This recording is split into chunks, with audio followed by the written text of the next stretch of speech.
As it can be seen from the title, our group will be presenting the relation of semantic web and human-computer interaction. Kathy, Chunyan, Yuju, Ahmed, and I have decided on this topic because semantic web, also known as Web 3.0, is considered one of the most important technologies in the web. Throughout the presentation, our team will cover various aspects of the semantic web, beginning from how semantic web appeared and what really made it possible, to some standardization, scalability, and concerns of the semantic web, to semantic web stack. And we'll also talk about the impact of the semantic web in the industry with some solid examples, and also give some future applications of the semantic web. My name is Han B, and I'll talk about the rise of semantic web and respective technologies. Just like many modern technologies they were developed to overcome previous difficulties. In the pre-smartphone era, people had to use cameras to take pictures, carry a mobile phone to make calls, and also carry an MP3 player to listen to music. It was just a hassle to have all of these around, so as a result, smartphones came up on the rise. Same thing happened for Bluetooth earphones. Do you remember when you had to untangle the wired earphones before listening to music? Or are dogs ending up chewing those wires? It was just a pain to listen to music. So as a result, Bluetooth earphones came up on the rise. Same thing happened for the semantic web as well. To really understand how the semantic web came up on the rise, we need to understand what limitations previous web technologies had. Before the web, documents were all siloed. They were all stacked up in different physical locations, and having a collective view of a topic was very difficult. Citations were made inside documents, but linking the documents to documents was nearly impossible. Now, with the rise of Web 1.0, documents moved to an online space in the World Wide Web. What was really special about this era was the fact that there were hyperlinks. Hyperlinks allowed documents to lead to other necessary documents, and this helped people to have a collective view on a topic easily.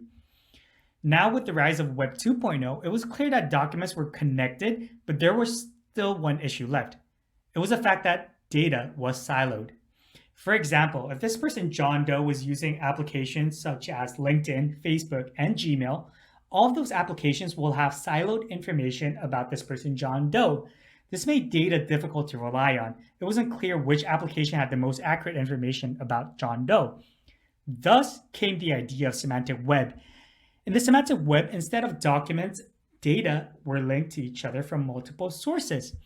This means that data in the semantic web era are more reliable, trustworthy, and clean. So overall, it was the need for clear and reliable data that led to the development of semantic web.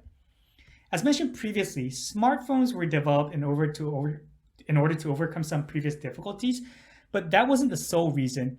There needed to be technological improvements in the backbone. For smartphones, semiconductors became smaller and smaller, and touchscreen displays became easier to operate. And for Bluetooth earphones, Bluetooth technology got stronger and stronger to even send sound signals with near to zero lag, and batteries became small enough to fit inside the earbud. Just like these two examples, there were technologies that allowed semantic web to appear. The World Wide Web Consortium is creating standards on semantic technology, and this technology is built on other technologies such as the RDF, SparkQL, and OWL. These technologies will be covered later in the presentation in a more detailed level, but to give a slight overview and introduction of these concepts, RDF, Resource Description Framework, is a format of how data is stored in the semantic web. SparkQL is basically the query engine and query language to retrieve and manipulate data in RDF format. And last but not least, OWL is the web ontology language that is used in the semantic web to represent rich and complex knowledge about things. So all in all, RDF, SparkQL, OWL has allowed semantic web to appear. Now I'll pass on to Kathy to talk about the standardization, scalability, and privacy concerns of the semantic web. Thank you. Thank you, Hanbi, for presenting about the rise of semantic web and its respective technologies. Hi, my name is Kathy, and I'll be talking about the standardization, scalability, and privacy concerns of semantic web, as well as the challenges that come with it. So, as Hanbi mentioned, the semantic web was created by the World Wide Web Consortium, known as a W3C. The semantic web concept was actually conceptualized around 1994 by Tim Berners-Lee, who's also the chair of the W3C as well. And now, for a lot of you who don't know what the W3C does, the W3C it is a consortium that maintains the international standards of organization for the World Wide Web. When we talk about semantic web, it's often used more specifically to refer to the formats and technologies that enable it. As Hanbi mentioned, a few of them as OWL, RDF, and SparQL. Those are the main three that semantic web run on. But there are also other technologies that are included as well, such as SKOS, Notion 3, known as N3, and triples, turtle, and riff. SKOS is just known as Simple Knowledge Organization System. Notions 3 is just designed with human readability in mind, and triples is a format for storing and transmitting data. Turtle is a terse RDF triple language, and Riff is a framework of web rule language dialects supporting rule interchange on the web. So now we're gonna see this quote that people keep asking what Web 3.0 is. We're currently not on Web 3.0, but it is almost synonymous that semantic web will become Web 3.0, as Tim Berners-Lee mentioned in 2006 at a conference. Semantic web is sometimes used as a synonym for Web 3.0, though the definition for each term does vary. Web 3.0 has started to emerge as a movement away from centralization of systems like search, social media, and chat applications that are dependent on a single organization to function. Instead, we see semantic web as something that it culminates all this data into one thing or one database. So in terms of scalability, semantic web is not actually very scalable. That is because there are linked data sets that require two types of scaling, which is horizontal and vertical scaling. So to get into it, as Tim Berners-Lee outlined the four principles of linked data in his design issues. One is that URIs identify things, and we use HTTP URIs so that these things can be referred and looked up, which is called dereferencing by people and other user agents. And three, they provide useful information about things when URIs dereference using formats such as RDF and XML. So the one thing that semantic web really needs is this thing called vertical scaling. And vertical scaling consists in replacing existing hardware resources with new ones with a higher degree of performance. And semantic web does need a higher degree of performance speed. And for this, not only does the performance speed of the CPU is useful, but the speed of the access data is also very important as well. Therefore, there is this need for the semantic database to be available on memory storage, which offers fast data access. Usually, that would mean you would be accessing the random access memory known as the RAM. However, because of this limitation of vertical scaling, some developers might believe that horizontal scaling can help semantic web be scalable. However, horizontal scalability raises the problem of partitioning a bigger data set on multiple systems, which can be accessed in parallel. But in order to realize this, there is a need of a data management system which can ensure the sharing of files so that any request on data can be routed directly to the system, which has the most relevant data to answer the queries. So there's actually two problems with the semantic web, is one being the storage and the organization of semantic web pages and the accessibility of finding information in the semantic web. So for one, right, when we have the semantic web content, we need to worry about how to manage it in a scalable manner, and that is how to organize it and where to store it, and how to find the right content, similar to what horizontal scaling was about, right? Now, the basic semantic web consists of an ontology-based annotated pages whose link structures reflect the structure of the World Wide Web, and that means pages are connected to each other by the means of hyperlinks, right? But these configurations do not fully exploit the underlying semantics of the semantic web pages, and you can foresee the uses of indexes to group semantic web content based on particular topics or keywords.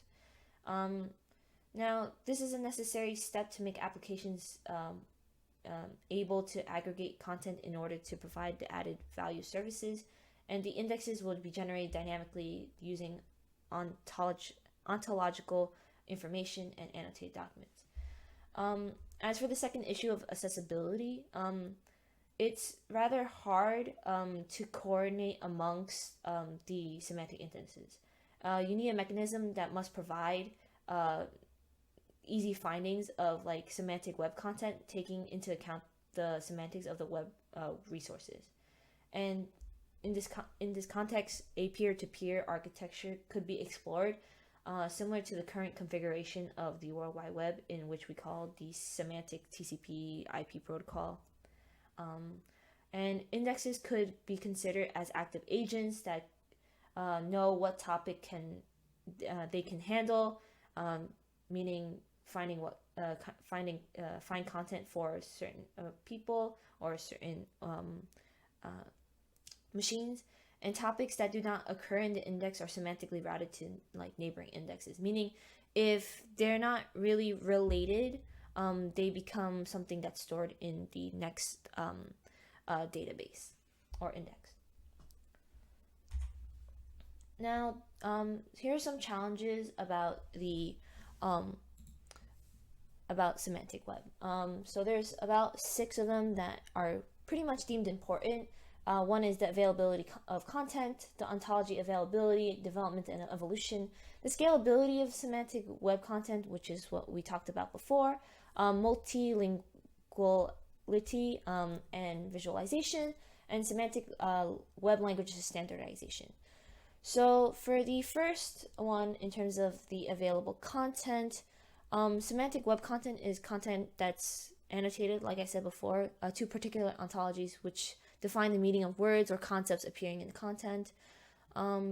So before semantic web even existed, we usually used something that was knowledge-based retrieval of information in the knowledge engineering community. And because of a simple extension to HTML was used to annotate web pages with ontological information, it's taught us that annotation efforts is one of the major factors for potential failure. Creating semantic web content is therefore a serious challenge for the semantic web, since the infrastructure of semantic web is still being built. And currently there's very little semantic web content that is available. Dynamically generated content is not considered, since dynamic content is generated from databases, and according to a study back in March of 2000, its estimated size is to be 400 to 550 times larger than what is commonly defined World Wide Web, which includes more than 1 billion static web pages. Now, another thing that we need to understand, which might lead to a not optimal situation, is existing content is running the risk to be included from the semantic web, even though the XML content is gaining ground on the content share. So that means current high quality web content will not be available on the semantic web.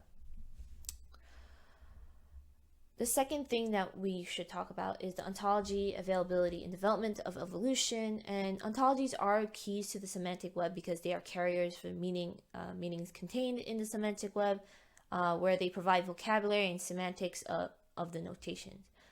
There are three main issues with this challenge. The first two are in regards to the traditional ontology development problems that haven't been solved completely until now, and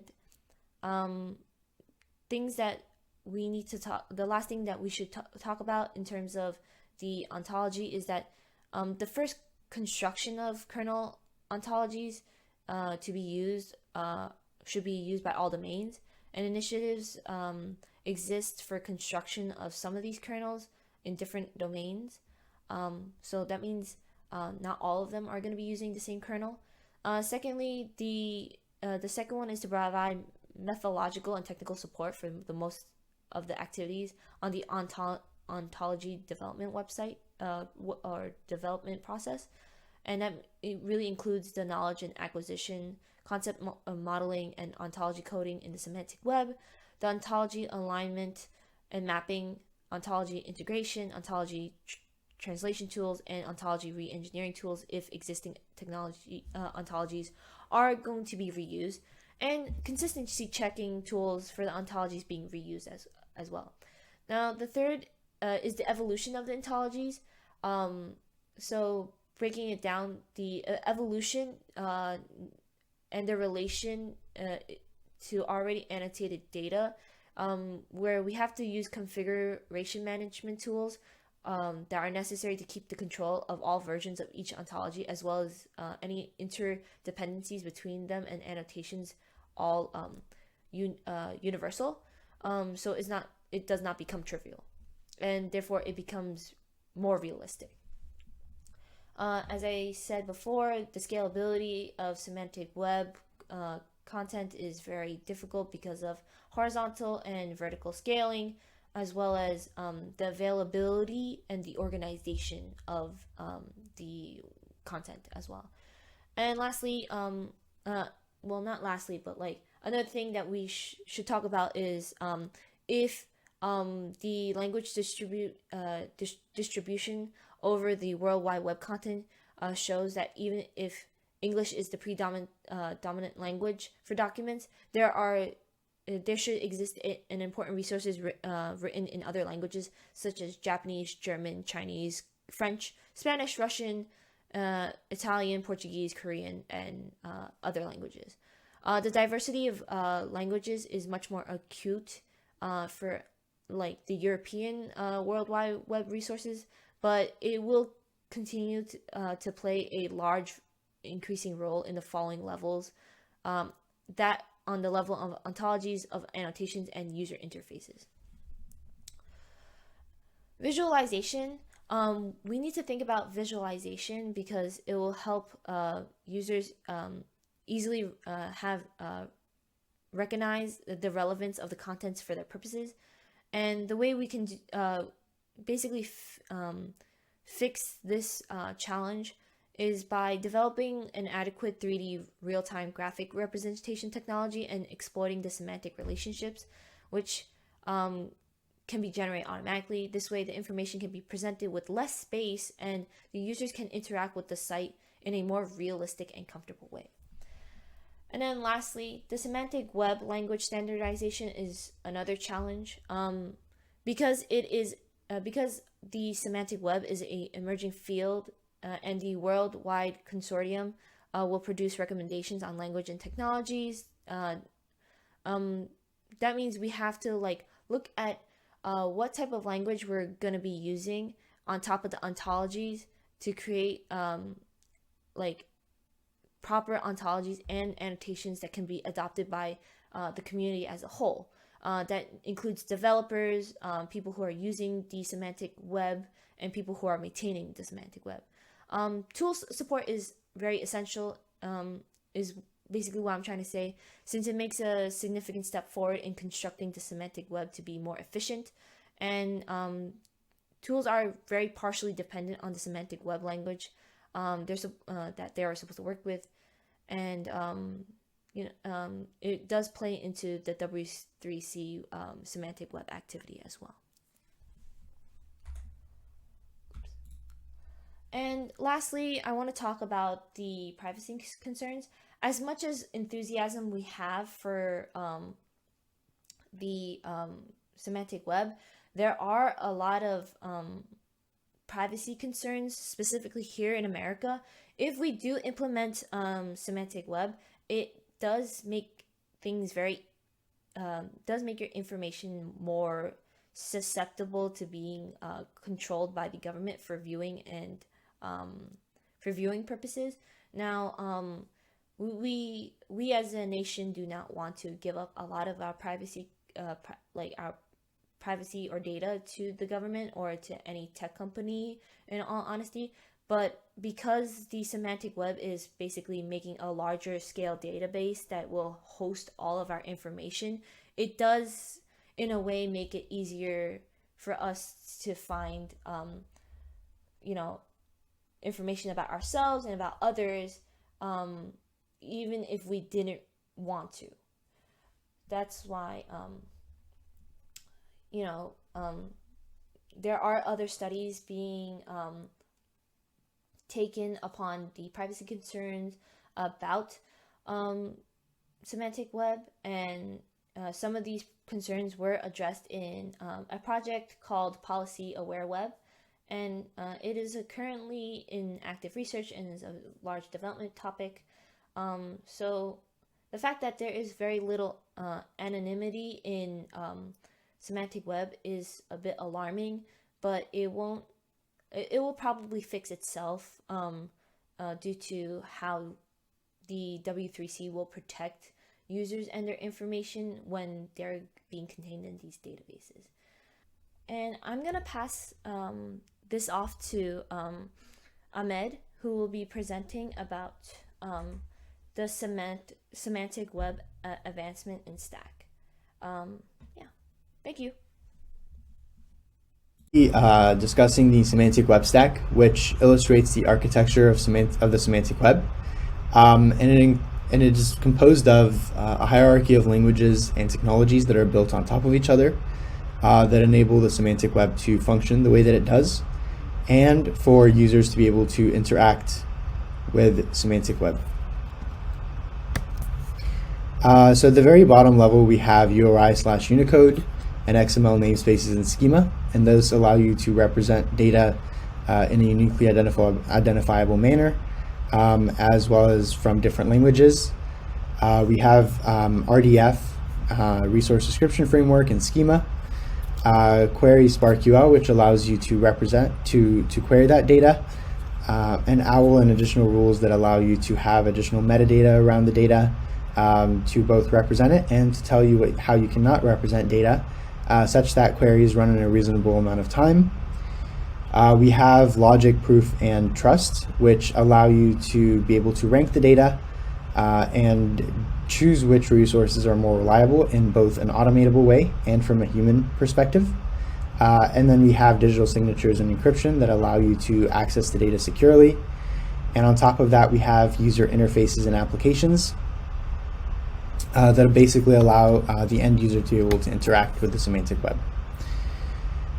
So the semantic web tech stack, at the very bottom level, we have URIs, which are uniquely identifiable identifiers of different data and pages and resources. And this is a superset of URNs and URLs, such as google.com, which we're all familiar with.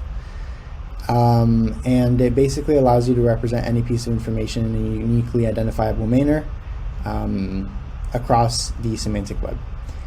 Next, we have Unicode, which basically allows you to represent any character that's not alphanumeric, such that you can represent and have compatibility with with different languages other than English.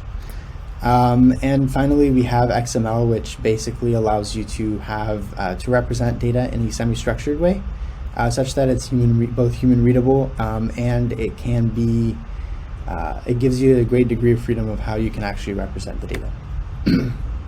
So these technologies are built on top of the previous ones, and they include data interchange RDF, taxonomies RDFS, ontologies OWL, rules RIF, and SWRL, as well as querying SparkQL. So RDF is a framework for creating statements in a form of triples, which basically represent the data in a graph where each triple consists of a subject and object nodes and a predicate URI reference to show the relationship between them. These vocabularies basically enable consumers of the semantic web data to exchange data with some knowledge of the meaning of this data, allowing not only the reuse of data, but the reuse of schemas and technologies as well. RDF schema, or RDFS, provides a basic vocabulary for RDF, including hierarchies of classes and properties such as RDFS resource, RDFS class, literal, data type, XML literal, and property. You have OWL, which basically is a semantic web language designed to represent rich and complex knowledge about things, groups of things, and relationships between things. And includes a far larger vocabulary than that you can use to represent and say things, much larger than RDFS, and also includes additional rigidity and constraints to ensure that references can run in a fast manner and do not take a long time. And also offers additional annotations and metadata around the data that one is trying to represent. So rules, including RIF, which stands for Rule Interchange Format, allows describing additional relationships that cannot be described in OWL. And finally, we have SparkQL, which is for querying, which is a querying language that can be used to query any RDF-based data. And finally, here we have the security part, as well as trust part of the semantic web. And basically, you provide digital signature of RDF statements to provide trust, verifying that the premises comes from a trusted source, and by relying on formal logic during driving new information. The actual content of the data sources, recency of updates, the schema being used, and the creator are basically all combined together to evaluate the trust of the actual data. And this basically allows the end user to be able to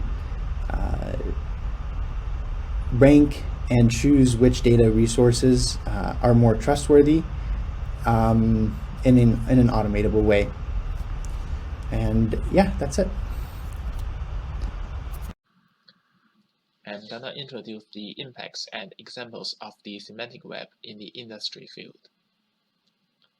The predecessor of semantic web, which is semantic network, actually appeared in the 1960s, but the road to be used in the industry is very tortuous. Currently, the industry believes that the core purpose of the semantic web is to reduce data friction and speed up data flow. However, the debate about whether to focus on semantic or web has lasted a long time in the industry. The former is mostly a logical school, emphasizing the reduction of machine and machine friction and focusing on machine efficiency. Representatives like RDF, OWL, and OWL2. However, these theoretical logic schools do not pay attention to industrialization, and many articles have been published in academic conferences such as KR and AAAI, but they have not been implemented in the industry field so much. The latter emphasizes the reduction of human-machine interface friction, starting from the existing technology of the web. A typical example is Google's knowledge graph. In the past, when focusing on semantic, and the logical school had the upper hand, there were some industrial attempts. The OWL working group. Its representative products are OWL and OWL2, which are strong semantic web ontology languages. It finally failed because it was too biased towards logical polynomial complexity and was not favored by major companies like Twitter and Facebook. There is also RDF. Some companies tried to use RDF as a storage language around 2006, but they all failed. The main reason is that the positioning of RDF itself is not clear. The RDF storage language did not integrate well with the toolchain at that time. For the industry, adding RDF statements to existing web pages bit by bit, which is called semantic markup, especially for web page owners, is not good or profitable. Later on, PowerSet, Hakia, and Twin was transferred or closed down in a year. A relatively successful industry case is Google's Knowledge Graph, which mainly focuses on name entity recognition, relation extraction, entity resolution, and coreference resolution. Let's take this paragraph as an example. For this paragraph of text, we can extract some entities like NYC and mark the entity type as location. We can also extract another entity, Virgil's Barbecue, from it and mark it as restaurant. This is called name entity recognition. Also, we can extract the relationship between entities from the text through relationship extraction technology. For example, the relationship between the entities hotel and Hilton property is in. The relationship between hotel and Times Square is near, and so on. By this technology, we can make the search process more efficient, increase the depth and breadth, and it is currently widely used. As we look back, when we compromise on the industrial project itself, we win. When we insist on something with too much logical academic, we fail. Thank you. Hi, my name is Chinyan Liu, and I will be talking about what might the future application of semantic web be like. As we can see, semantic web technologies involves many other domains that might be utilized to achieve better results. Let's take machine learning for example. Machine learning is the study of how to formulate the problem and how to represent the data. In addition, machine learning also have been developed to support ontology learning, which is also involved in semantic web. And machine learning will progressively be utilized to examine distributed data sources and maintain reasoning and querying over the semantic web. It helps the semantic web build not only ontology evaluation, construction, management, refinement, but also the merging, mapping, and alignment of ontologies. So if we take a deeper look, machine learning approaches have been used for the semi-automatic annotation of unstructured or unorganized data. Moreover, we can combine semantic information into web mining. The goal of semantic web mining is to improve the results of web mining by exploiting the new semantic structures in the web. And there are some concepts we need to discuss. First, in the semantic web, content and structure are strongly intertwined. Therefore, the distinction between content and structure mining vanishes. However, the distribution of the semantic annotations may provide additional implicit knowledge. Second, usage mining can also be enhanced further if the semantics are contained explicitly in the pages by referring to concepts of an ontology. As we can imagine, semantic web mining would benefit many areas such as e-activities, healthcare, privacy, and security. Moreover, it can also be applied in genetics, molecules, social network analysis.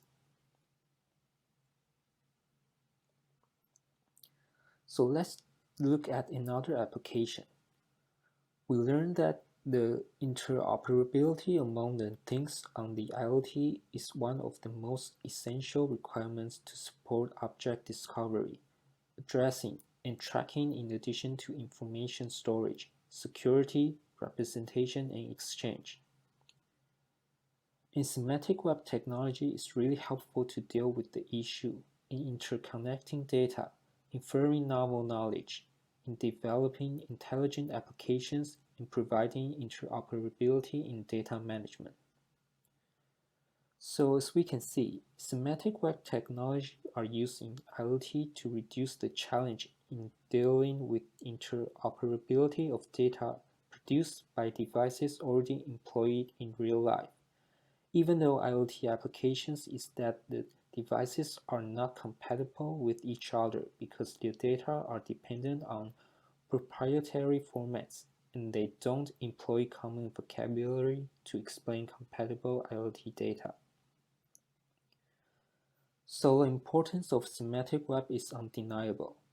Although there are also some obstacles in developing semantic web, by overcoming these difficulties and combining the related domain with this technology, it will be extremely helpful in people's future life. And this concludes our final project for human-computer interaction. Thank you for watching this video, and we have provided you with our emails in this slide. So if you have any questions or concerns, please feel free to reach out to us. Thank you again.